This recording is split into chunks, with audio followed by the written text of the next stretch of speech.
Hola, buenas tardes y muchas gracias por estar aquí para la presentación del libro. Nosotras somos, como acaban de presentarnos, Julia y Olat, y no somos coordinadoras del libro, sino participantes de este proyecto. Aportamos ambas y contribuimos con un capítulo. Las coordinadoras del libro son Katia Faria y Nuria Almirón. Y el día de hoy, bueno, queremos agradecer muchísimo al festival por invitarnos y también a Plaza y Valdés por hacer esta presentación y este libro y este proyecto en el que tanto creemos posible.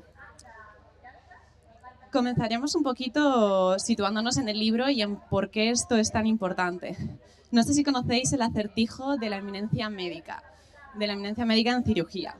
Este comienza con un padre con un hijo que se montan en un coche y a medida que van viajando hay un accidente. Trágicamente el padre fallece y posteriormente van al hospital, donde está esperando una eminencia médica en cirugía para operar a este niño. ¿Qué sucede? Una vez que llega, se le pregunta a la persona que está participando, ¿quién crees que es esta persona que le va a operar? Porque dice lo siguiente, es que no puedo operarle, es mi hijo. La mayoría de gente pregunta, ¿su padre no murió en realidad? ¿Tiene dos padres, tal vez? ¿Puede que sea su madre? La versión correcta de este acertijo, que lleva dando vueltas más de 15 años, es que realmente en este caso era su madre. ¿Qué sucede? Que por sesgos que tenemos, estereotipos y expectativas, aún hoy en día se sigue esperando que cuando alguien tiene un cargo alto en medicina, en lugar de enfermería, sea un hombre. Entonces, cuando tenemos un sesgo o una expectativa sobre cómo va a actuar alguien, está asociado a unos estereotipos. Cómo alguien va a comportarse, cómo alguien va a ser, debería ser, en base a si son más o menos femeninos, si son de ciertas nacionalidades, culturas, unas edades concretas, la niñez, la vejez. Y esto al final termina haciendo que excluyamos a algunos individuos de ciertos espacios, asumiendo que no pueden pertenecer a ellos, y también asumiendo que, por ejemplo, alguien va a ocupar un cierto cargo, se va a comportar de una cierta manera. Esto no es algo que sucede sencillamente porque nos han educado de esta forma, esto es algo que también sucede por el lenguaje que hablamos y la forma en la que nos relacionamos con el resto. Entonces, las elecciones lingüísticas que tomamos en el día a día, la herencia cultural que hemos recibido va más allá de referentes de series, va conectado también a las palabras que usamos y las elecciones que tomamos en el día a día, que van alineadas con ciertos estereotipos. ¿Cuál es el problema? Por mucho que nos deconstruyamos, que pensamos en trabajar nuestras actitudes especistas, racistas, sexistas, hay razones por las que se ha estudiado en la sociolingüística que a pesar de que tú no estés de acuerdo con ciertos estereotipos, el utilizar un lenguaje que los refuerce termina activando esas zonas del cerebro y reforzando estas actitudes. Entonces, tú al utilizar un cierto lenguaje discriminatorio, terminas también reforzando esas actitudes, aunque tú en el fondo no creas en ellas. Entonces, por eso hemos trabajado en este libro titulado Especismo y lenguaje, porque consideramos que el lenguaje es algo que refuerza este tipo de actitudes especistas, discriminatorias. Pero ¿qué es el especismo? ¿Qué es el antiespecismo? Este festival, que es vegano, vamos a entrar un poquito más y hablar de la ideología especista. La ideología especista es un conjunto de ideas, creencias, pero también actitudes, acciones, que lo que hacen es no solo dar forma, sino que también refuerzan la discriminación que existe hoy en día hacia otros animales y también justifican su dominación por parte de los seres humanos. Entonces, el lenguaje, entre otras estructuras, es un medio de construir y reflejar la realidad social, pero es que también la construye. Con la forma en la que hablamos, en la que nos comunicamos, podemos terminar perpetuando discriminaciones y terminamos también haciendo algo que creemos que es muy importante a la hora de reimaginar futuros posibles y otras formas de llevarnos con otros animales, que es nos limita las posibilidades de relacionarnos con ellos.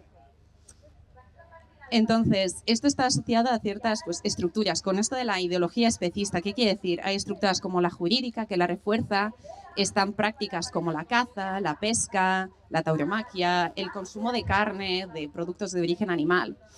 Pero esta ideología viene de una forma tiene también dentro una forma de discriminación concreta. No es solo una ideología, es también el creer que por pertenecer a una especie concreta, un individuo merece un trato peor o no merece un trato tan bueno. El especismo no es solo que los humanos discriminemos a otros animales. Es, por ejemplo, priorizar la vida o el bienestar de un perro frente a un cerdo en el caso de que, por ejemplo, no tengamos una relación personal con ellos. Entonces, es una consideración que consideramos injustificada. Si la única razón por la que estás discriminando a un individuo es su especie, no creemos que eso sea moralmente relevante. Entonces, dentro de todo esto estaría el lenguaje. El lenguaje es lo que incluye esta terminología que degrada, que menosprecia, que estereotipa, que invisibiliza o ignora a los animales en el día a día. Refleja la creencia de que algunos son menos, inferiores, peores, merecen un trato peor que otros y a la vez justifica el seguir tratándolos así. Entonces, puede que haya personas pensando, joder, igual esto es ya pasarnos de progresismo, de igual, ¿qué vamos a terminar haciendo? Teniendo que medir lo que decimos y no decimos para no ofender a los animales, ¿realmente le importa a una gallina cómo hablamos sobre ella, a un cerdo la forma en la que estamos hablando de cómo se le está tratando? Creemos que más que una cuestión de obligar a cambiar el lenguaje para no ofender a los animales, se trata de una cuestión de cambiar el lenguaje para mejorar el trato de los animales. Los animales no humanos son la aplastante mayoría de individuos de este planeta. Y los efectos no son solo que alguien se ofenda, el tipo de discriminación que ofrece y que termina causando el usar un lenguaje discriminatorio va más allá del que te siente mal. Va y permea en lo que es cómo se estereotipan a estos individuos, cómo se representan, pero también termina afectando en cómo actuamos, en cómo terminamos como colectivos y como sociedad tratando a estos individuos. Entonces, consideramos que el lenguaje especista, teniendo efectos directos en la forma en la que se trata a estos animales y teniendo efectos dañinos, pues lo menos que podemos hacer es replantearnos un poco cómo hablamos sobre ellos también, no solo cómo los tratamos. ¿Qué encontraréis en este libro? ¿Qué es lo que trabajamos en estas secciones? Encontraréis 4 partes principales. En la primera se habla más desde una perspectiva más política, social. Tratamos un poco distintos tipos de supremacismos que están conectados, no solamente la supremacía de los humanos frente a otros animales, sino también de la intersección, de las conexiones que tiene esto con otras luchas sociales. En la segunda parte hablamos directamente de las industrias y de la explotación animal. Con unos capítulos en concreto trabajamos un poco cómo estas industrias, estos lobbies, la forma en la que hablan, lo hacen por sus propios intereses económicos y para escondernos cosas.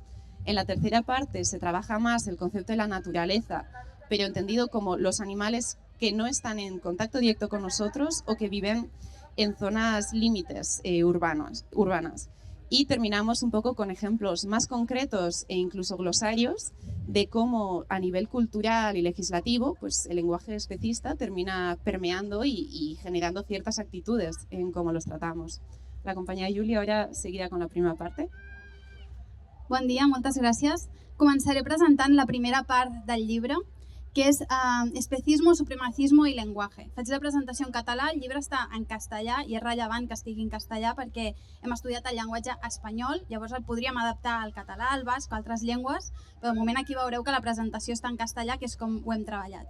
En aquesta primera part del llibre, el que fem és com un andami sobre el que es construeixen la resta de capítols. I és un andami molt important perquè el que volem fer entendre és que l'especisme està a la base de moltes violències i de molts altres sistemes d'opressió que segurament coneixeu. Normalment, quan presentem l'especisme, els que definim, els activistes vegans, quan li volem explicar a algú que no ho sap, diem, doncs mira, l'especisme és una discriminació aleatòria, com ho pot ser el racisme, per un motiu aleatori. Doncs mira, per aquest motiu et discrimino. I a vegades ho presentem com si fossin discriminacions paral·leles, és a dir, similars, que van a la part, però el tema de paral·lel o anàleg no acaba de ser una bona metàfora, perquè realment dues línies paral·leles, per definició, mai s'arriben a tocar. Llavors pot ser que a vegades hagueu vist, sobretot en els últims anys, la definició d'intersecció, d'interseccionalitat d'opressions. Aquí ja ens trobaríem en el moment en què dues opressions diferents, com podrien ser el racisme i el sexisme, es creuen i, per tant, persones que es trobin en aquest punt d'intersecció poden patir les dues opressions a la vegada. Per presentar aquest capítol, aquesta part del llibre, jo crec que em serveix una altra metàfora, en aquest cas era més il·lustrativa, que és la d'una foguera on les diferents opressions, el que fan és alimentar-se les unes a les altres. Com diferents branques a una foguera, les podem anar retirant una a una i com més en retirem, més petita serà la flama, però fins que no les traiem totes, el foc no s'apagarà. Llavors, això és el que volem transmetre en general les diferents autores en aquesta primera part del llibre. Començaré parlant breument del capítol 4 de Patrice Jones, que es parla de capacitisme i especisme. El capacitisme és la discriminació en funció de les capacitats que té o no té normalment un individu. Llavors, què passa? El llenguatge i la racionalitat han estat dues capacitats que s'han atribuït al llarg de la història exclusivament als humans. De fet, ja va ser Aristòtil, des del principi, que va dir que l'home era l'únic animal racional. A partir d'aquesta idea de que l'home és l'únic animal racional, el que s'ha seguit, la lògica que s'ha seguit al llarg de la història és si els humans som l'únic animal racional intel·ligent, aquesta superioritat cognitiva que tenim ens fa ser més valuosos, ens fa tenir més importància, ens situa a dalt de la jerarquia. Si nosaltres estem a dalt i els altres estan a sota, els podem utilitzar per nosaltres, perquè som superiors, són inferiors, són subordinats. Aquesta ha sigut la lògica imperant durant molt temps al llarg de la història. Què passa quan fem activisme? I què ens proposa Patrice Jones per tenir en compte el capacitisme dintre de l'activisme? Doncs que a vegades ens centrem en contrarrestar la premissa de que només els humans tenim la capacitat de ser racionals i intel·ligents. Això, òbviament, hi ha molta evidència que diu que és fals. Sabem que els animals són intel·ligents, tenen molts tipus d'intel·ligència que nosaltres no tenim, tenen moltes capacitats que nosaltres no tenim, capacitats que pensàvem que eren només humanes es troben també en els altres animals, per tant aquí està guanyat. El problema que proposa Patrice Jones i el que ens vol fer reflexionar és i si fos veritat, o sigui, si realment fóssim els més intel·ligents i els millors, això seria un motiu suficient per dir que els altres són inferiors? És a dir, si realment fóssim els únics que tenim aquesta capacitat de ser racionals i de tenir intel·ligència, això seria motiu per discriminar els altres? Per això ens demana que centrem el nostre activisme a desmuntar aquesta segona premissa. Perquè si no ho fem, i a vegades ho fem de bon cor intentant ajudar els altres animals i diem no, és que els porcs són més intel·ligents que els gossos. I és veritat, però és que aquest no és motiu de pes. I si no ho fossin, què? Per què? Perquè sabem que hi ha persones, per exemple, que no tenen les capacitats que tenen la resta de persones. Hi ha persones que són menys intel·ligents, hi ha persones que no tenen la capacitat de llenguatge verbal. I això no ha de ser un motiu per discriminar-los. Per tant, això ho podeu veure al capítol de capacitisme de Patrice Jones, que és superinteressant. A un altre capítol, Daniela Walhorn ens parla de la connexió entre especisme i racisme. Aquí segueix una mica amb el tema del capacitisme, però potser l'element clau és la definició d'humà. Hem de tenir en compte que històricament la paraula humà no s'ha fet servir per definir l'homo sapiens. Quan parlàvem d'una persona humana, l'ideal humà, el que et ve alment, o el que volia representar realment, és un home baró, blanc, que el seu cos funciona perfectament, que està en forma, que té totes les capacitats, segurament heterosexual. És a dir, això és el que és com s'ha definit a l'humà.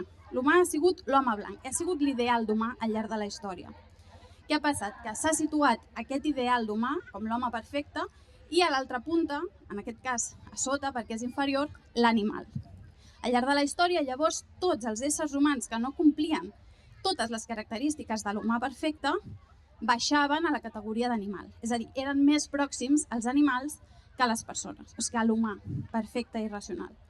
Això s'ha vist molt clar en temes de racisme, on ha sigut un continu comparar a altres persones d'altres llocs, d'altres orígens, d'altres ètnies amb animals. No fa falta posar exemples perquè segur que tots en podem pensar alguns.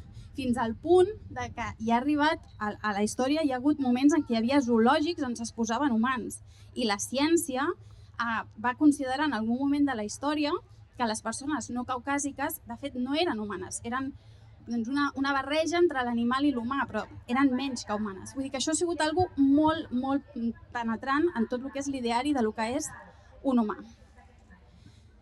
Després tenim un altre capítol de Carrie Hamilton on parla d'especisme i patriarcat. I de nou és el mateix.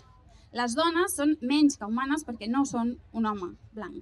Llavors els hi falta alguna cosa i sobretot s'ha associat molt més a les dones amb el món natural i amb els animals, doncs precisament pel que comentàvem al principi, per no ser tan racionals, no? Per la idea aquesta de que són més emocionals, es deixen portar per l'emoció i per tant s'allunyen de l'humà perfecte i passen a ser animalitzades. Com que no tenen aquesta capacitat de raonament, no se les permet votar, perquè no ho farien bé, o no se les permet treballar. I això ha sigut un continu al llarg de la història, i jo parlo de la història per donar pes a que ha passat durant molts anys, però òbviament no vol dir que s'hagi acabat. I totes aquestes idees formen part del nostre pensament i del nostre imaginari si no ens esforcem en deconstruir-les.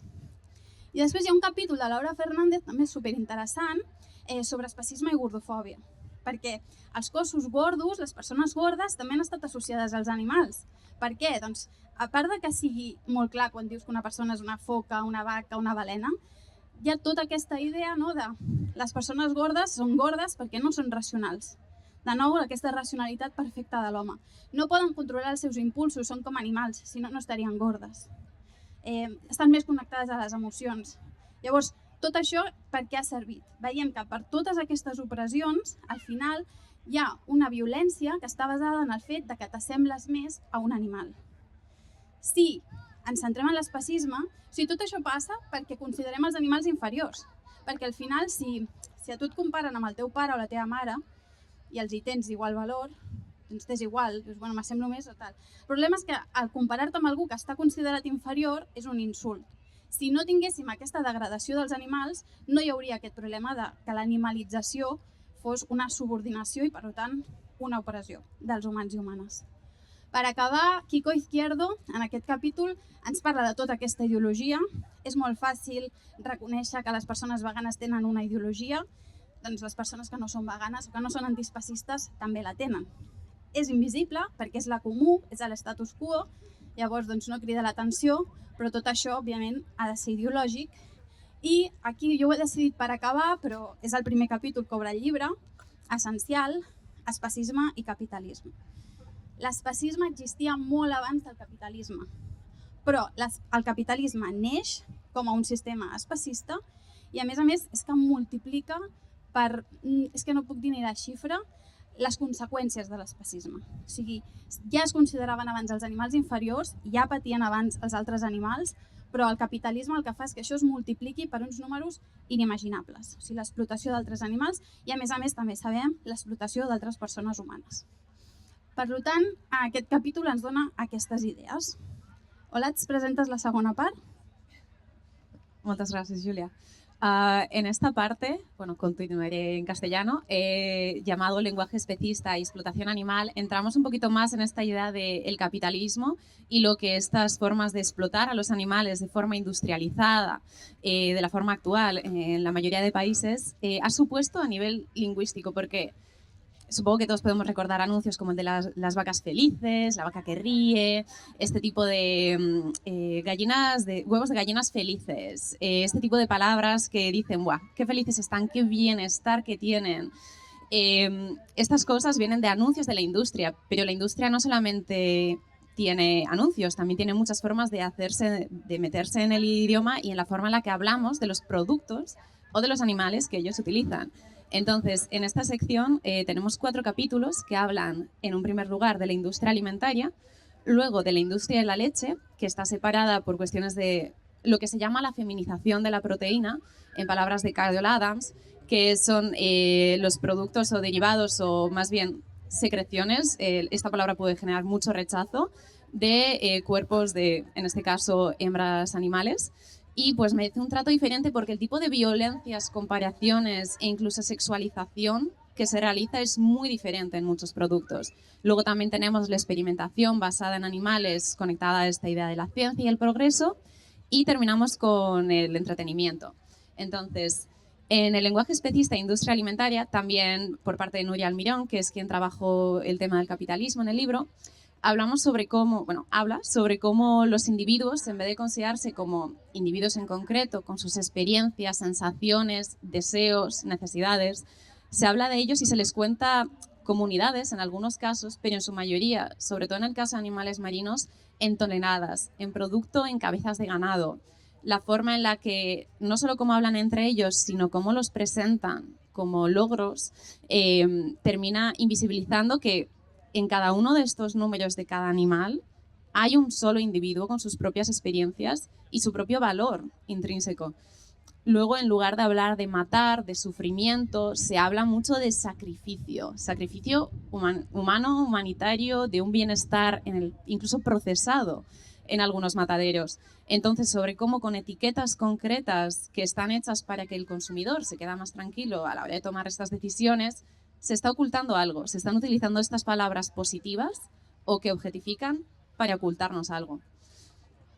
Y luego lo que dice Nuria Almirón al final es que a través de las estrategias que han generado estas industrias y que empujan, lo que hacemos no es solo naturalizar este tipo de uso de los animales como productos, es que también lo romantizamos, lo idealizamos, creemos que no es tan malo, que están en los pastos, que están disfrutando y que terminamos también ocultando su subjetividad, su experiencia y cosificándolos. Entonces, además de no enseñar los daños, los ocultamos, los invisibilizamos y estas víctimas quedan totalmente anuladas en el sistema.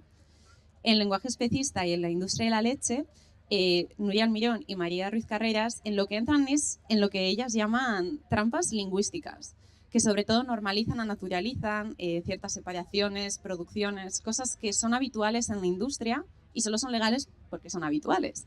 Entonces, a través de lo que no dicen y lo que omiten, hay mucho juego de poder y mucho que se está ocultando.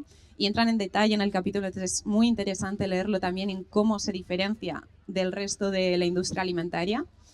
En el siguiente, en el de la experimentación, Fabiola Leighton entra en la idea de lo que es el bienestar animal, las ideas de reducir, sustituir, reemplazar también y hacer el mínimo de experimentación animal, cómo se hace sin realmente mover el prisma, el objeto, el centro de lo antropocéntrico, que es los humanos. Se habla de un mito del progreso y de cómo todos estos avances son tan positivos. Entonces, aquí más que un rechazo o a entrar a hablar sobre ideas concretas de por qué la experimentación animal, por qué la industria de la leche, por qué la industria alimentaria, hay que problematizarlas porque partimos ya de una problematización base. En lo que entramos es en cómo ser conscientes y más justas en el idioma y más realistas y también más transparentes con el trato que reciben, en lugar de seguir camuflándolo, ocultándolo y idealizándolo. En este capítulo titulado Lenguaje especista de entretenimiento es en el que trabajé yo para el volumen y en lo que más me centro, en concreto no entro en la tauromaquia, sino que en lo que trabajo es en el tema de zoológicos, parques acuáticos, parques de atracciones con animales y también en los circos. Entonces, cuando miramos en la forma en la que habla la industria y en la que se habla de este tipo de uso de animales, cuando pensamos en el dónde, el cómo y en el quiénes son o qué son estos animales, puede que tengamos unos prejuicios o unas ideas sobre cómo se habla sobre ellos. Con el dónde, la propia industria habla de hábitats, de un hogar definitivo, un hogar en el que hay una familia, espacios naturales, parques. Cuando hablamos del cómo, suelen hablar de los mimitos que reciben, de los cuidados, los cariños, el amor que reciben por parte de los cuidadores y también de la compañía que tienen con otros animales en este espacio, a diferencia de la naturaleza. Y también cuando hablan de quiénes son, no hablan de objetos normalmente, o depende de los animales, sobre todo en el caso de mamíferos, sino que hablan de representantes, embajadores de la naturaleza, de sus compañeros en la naturaleza. ¿Qué pasa? Que cuando hablamos de espacios naturalizados y lo natural que es todo esto, también contrasta con que hablan de animales artistas en los espectáculos, de las correcciones que realizan de los comportamientos supuestamente naturales que exhiben en estas exhibiciones y en estos shows. Esta imagen no sé si realmente alcanzáis a verla muy bien, pero es bastante impactante porque se muestra cómo la naturalización en este zoo, digamos, de este hábitat de las jirafas, es un mural pintado en el que no se distingue bien qué jirafa es real y cuál está pintada, y por el espacio parece más pensado en agradar o calmar la conciencia del humano que lo está viendo visualmente que en enriquecer la experiencia o el día a día de estas jirafas que los humanos van y vienen, pero ellas se quedan ahí. Luego, cuando hablamos de estos mimos, del cuidado del vínculo que tienen los trabajadores que están ahí en el día a día, dándoles de comer, pesando, enriqueciendo a estos animales en cautiverio, hay muchas cosas que se omiten. No se habla de los traslados, no se habla del aislamiento, se omiten los desplazamientos previos al lugar y continuos que hay de un sitio a otro. Entonces, en esta trampa de es que quienes les cuidan les quieren, nos olvidamos también de que estos cuidadores están siendo precarizados y realizamos un estudio, Julia y yo también, entrevistando a 17 personas que trabajan en zoos y acuarios de España, y vimos que hay muchas empresas que se aprovechan de este vínculo, de este amor que tienen frente al cuidar y terminan doblemente precarizados, que es en lugar de realmente cuidar y realmente estar tratando en condiciones a los trabajadores y a los individuos que están en estos sitios, lo que se termina haciendo es aprovechándose del buen querer hacer de los trabajadores en estos lugares para explotarles más. Entonces, este vínculo, esta idealización es muy peligrosa, porque igual termina idealizando una precarización del sector. Y luego, en cuanto a representantes y embajadores, se habla también un poco como en un museo, cuando vas a un zoológico o cuando estás en este tipo de espacios, se habla de colecciones. Se han adquirido nuevos especímenes para esta colección, de exposiciones, de secciones. ¿Dónde está aquí esa representación? ¿Qué es lo que ganan estos individuos representando a su especie estando en cautiverio? Igual se tiene que entrar un poco más, no solo en lo que representan, sino en lo que viven cuando hablamos de ellos. Aquí también, un poco en contraposición al tema de las jirafas que hemos visto antes, podemos ver cómo hay una niña que está mirando y comprando unos peluches con forma de jirafa y atrás hay una jirafa real. En la forma en la que hablamos y tratamos de estos animales, estamos hablando de ellos como objetos, sujetos. ¿Qué son cuando están en estos espacios?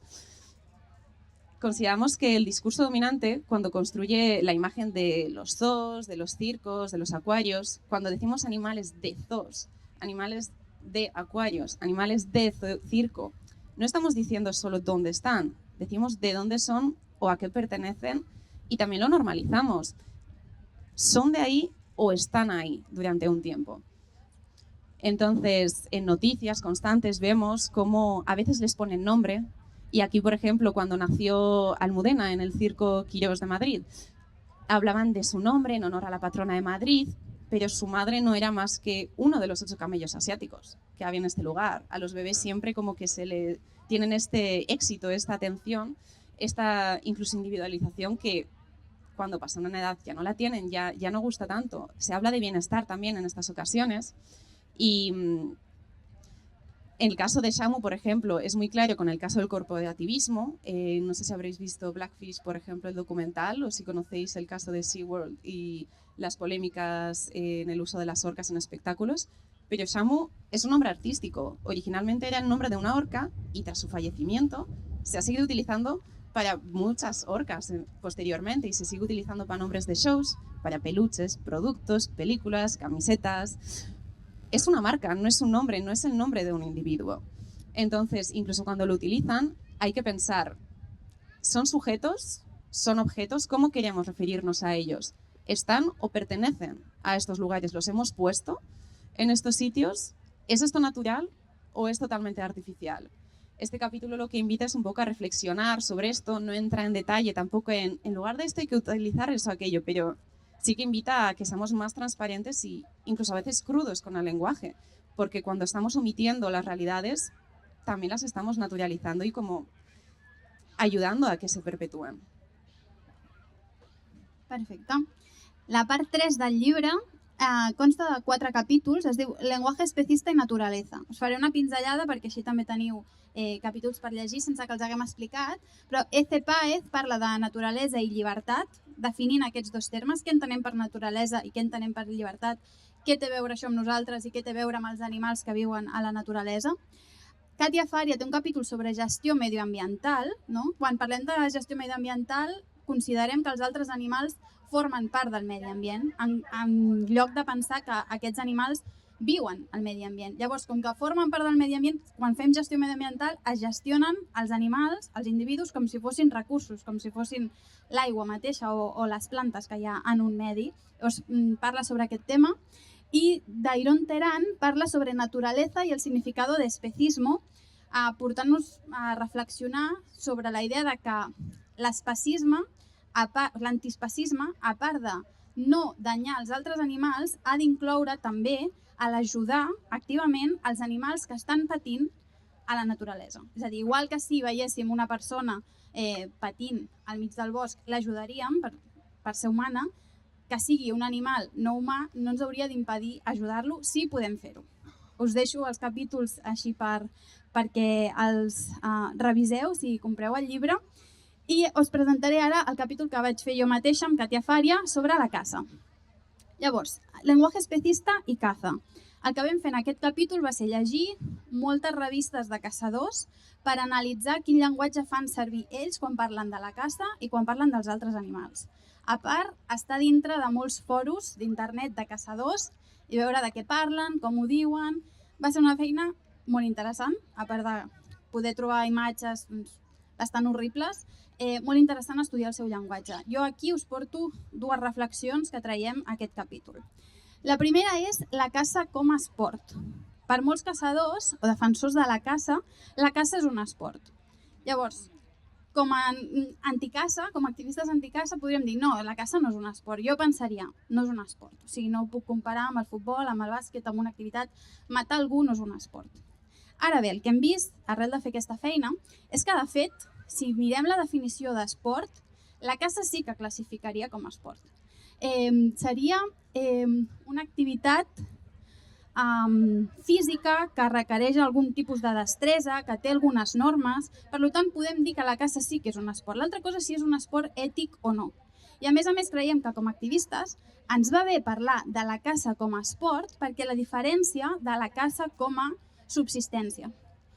No estem dient que la caça com a subsistència, és a dir, per menjar, estigui justificada, però ja ens dona una indicació de, bueno, és que si és un esport ho estàs fent per entreteniment, perquè és que no hi ha cap persona que participi en un esport per necessitat o de manera involuntària. Per tant, creiem que com a activistes no cal que ens oposem a que la caça és un esport. Podem dir ho és i, de fet, ens dona més arguments per dir que és injustificat i que ho estàs fent de manera voluntària quan no hi ha necessitat. El problema és que també quan parlen d'esport diuen llavors que és un esport de lluita. I això sí que no ens agradaria acceptar-ho. Un esport de lluita podria ser el boxe, el taekwondo, és a dir, qualsevol activitat física on hi ha dos rivals. La caça no pot ser considerada un esport de lluita, no és just, tot i que els caçadors és el que diuen, és una lucha entre l'home i l'animal. I ells parlen així en aquests termes. Senten que són uns lluitadors i que surten vencedors contra un animal. Però no podem parlar de la caça com un esport de lluita, primer de tot perquè en un esport de lluita les dues parts hi participen voluntàriament i després, en el cas que ho acceptéssim, o sigui, només hem de pensar en el boxe, com es miren i remiren que els dos contrincants tinguin el mateix gramatge, o sigui, el mateix pes, que sí que hi hagi una igualtat real de condicions. I a la caça no hi ha una igualtat de condicions. Els caçadors porten armes de foc, porten 1.000 equipaments, porten càmeres tèrmiques, porten gossos, porten binocles, és a dir, porten de tot. Llavors, aquí podem acceptar la caça com a esport, un esport, direm, que no és ètic ni necessari, però no és un esport de lluita. Llavors, si no és un esport de lluita i aquesta retòrica que tenen els caçadors de és la lucha del hombre contra l'animal no és real, qui és el rival a la caça? Qui és el verdader rival? Perquè, clar, ells dirien i diuen que són els altres animals, però això no és veritat. Perquè parlen dels altres animals com piezas o trofeos. I una pieza no és un rival. Un rival és un individu complet, amb la seva entitat. Una pieza és un tros. Un trofeo és això, un trofeo és el que guanyes. Llavors, a la caça, el verdader rival són els altres homes. La caça és un esport de competició on homes lluiten contra altres homes per demostrar qui és aquest hombre de més valor, el que ha aconseguit la peça o el trofeu més gran. Llavors, sí, és una competició, però és una competició on el que s'està competint és per la millor masculinitat, i és veritat que hi ha caçadores dones, que el percentatge és 0,7%, em sembla, a Espanya, per tant, considerem que no destrossa tampoc el punt i que realment és una competició d'homes contra homes per la millor masculinitat. Després hi ha un altre tema que em va semblar superinteressant, que és el de l'eròtica de la caça, o en aquest cas el de l'amor. No sé si ho heu vist altres vegades, però els caçadors es defineixen com a amants dels animals. O sigui, ells amen a los animales, i faig les frases en castellà perquè el llibre és en castellà i el que analitzàvem era castellà, no? Però yo siento amor por los animales, amo la naturaleza. Llavors, nosaltres també com a activistes podríem dir, no, o sigui, això no és amor, aquesta possessió no és amor. I aquí la reflexió que fem és que en comptes de dir que això no és amor, potser el que hauríem d'acceptar és que sí que és amor, però és un amor possessiu i és un amor que està extès a la societat, de fet. És un amor heteropatriarcal, o sigui que històricament ve del patriarcat. És el tipus d'amor en el que quan tu estimes alguna cosa el que vols és posseir-la. És el tipus d'amor que històricament estimar algú significa ser el seu amo, sometre'l, que estigui a la teva disposició. Llavors no és tan fructífer dir no, els caçadors no senten amor, sí, senten amor, però senten un tipus d'amor molt problemàtic que es donen no només a la caça, sinó també a la societat. Per tant, el que hem de fer com a activistes seria primer intentar contrarrestar aquesta definició problemàtica de l'amor, que encara està molt extesa, i després podríem deixar-la de trobar potser en el context de la caça. Com així per apuntar alguna cosa més interessant sobre aquest tema és que el llenguatge que feien servir trobàvem moltes expressions típiques de la cultura de la violació, de parlar de les preses, tipus me entra, se me pone a tiro, o sigui, com donar-li la culpa a la víctima d'haver estat caçada. L'he caçat perquè se m'estava insinuant, no? S'ha passejat davant meu de manera insinuante, llavors l'havia de matar. I què més? Bueno, això, com que la provocava i per tant tota aquesta provocació, tot aquest joc, i a més a vegades el resistir-se, molts caçadors deien la peça que jo vull abatir, la peça, ja no l'individu, és aquella que juga, que resisteix. No vull matar l'animal que ve i es posa davant meu, sinó la que fuig, s'amaga, que per tant suposa un repte. I això és l'artilugia, la cultura de la violació, d'entendre un no com a una resistència i una conquesta que s'ha de forçar i s'ha de conquerir.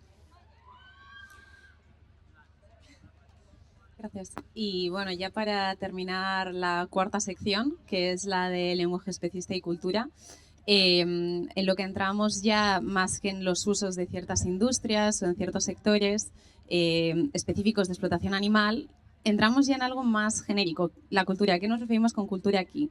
Pues estamos entrando en el lenguaje especista y el derecho, por ejemplo, el capítulo de Paula Casal y Macarena Montés, en el que entran en las expresiones especistas que hay en el lenguaje del derecho dentro de textos legislativos, etcétera, en España y en otros países, entonces hispanohablantes. Y en estas expresiones entran a ver cómo se habla de coste-beneficio, cómo se habla de que si son cosas, que si son personas no humanas. No sé si habéis oído hablar de este término, hay un par de documentales muy buenos que se titulan Persona no humana o que hablan de la personalidad no humana, que es como legalmente se está luchando por la posibilidad de que, entre otras cosas, por ejemplo, otros animales puedan acogerse al habeas corpus, que es el derecho a no ser encarcelado y a poder trasladarse de lugar. Entonces, hablan un poco de estas categorías y de cómo a través del derecho se está luchando y en la forma en la que hablamos en cuanto a derechos de los animales también, que se habla mucho, cómo se está trabajando eso desde este sector. Y son dos personas pioneras en el trabajo en este trabajo en concreto. Además de ello, en lenguaje especista y modismos populares, Montserrat Escartingual nos da directamente un inventario de modismos, de expresiones de la lengua española, en la que nos da propuestas alternativas más concretas de cómo podemos hacer las cosas menos antropocéntricas, menos centradas solamente en los humanos, en cómo vivimos, vemos, sentimos y también validar otras experiencias. Y finalmente, en lenguaje especista y peyorativos, Teresa Torres Bustamante entra en una propuesta directa de una semántica para peyorativos, para insultos especistas, cuando utilizamos un nombre de especie, por ejemplo, para dirigirnos de forma despectiva a un colectivo entero de personas humanas. Y también incluso comparando animales entre sí. Entonces, en esta última parte tenemos ejemplos más prácticos, más directos, más que podemos aplicar igual en nuestro día a día, en lugar de entrar con la profundidad o con casos prácticos como entrábamos en la anterior sección. Y con esto un poco iríamos cerrando ya con la presentación. Sí, l'últim que queria añadir, el que volia afegir, ara tindrem els llibres a la venda I bueno, tant si els compreu ara com el compreu després o el trobeu després a alguna biblioteca, sí que ens agradaria aclarar que és un llibre que no és dens perquè els capítols són molt curts, no sé si poden anar de 6-10 pàgines com a molt, i és petitó. Doncs no és dens, però tampoc no és una lectura fàcil en el sentit de ho llegeixo i ja està. És un llibre, des del nostre punt de vista, per aprendre, però per seure amb un llapis, una llibreta, llavors llegir-te el capítol i anar apuntant, reflexionant i sobretot perquè és un llibre com molt de treball, jo entenc, personal i de pensar sobre les teves pròpies idees. Llavors, bueno, perquè ho sapigueu que no és un llibre de divulgació superlleuger, tampoc és un manual acadèmic, sinó que és més per anar treballant sobre totes aquestes construccions. I amb això jo crec que sí que ja hem acabat, així que moltes gràcies a totes per estar aquí i un plaer.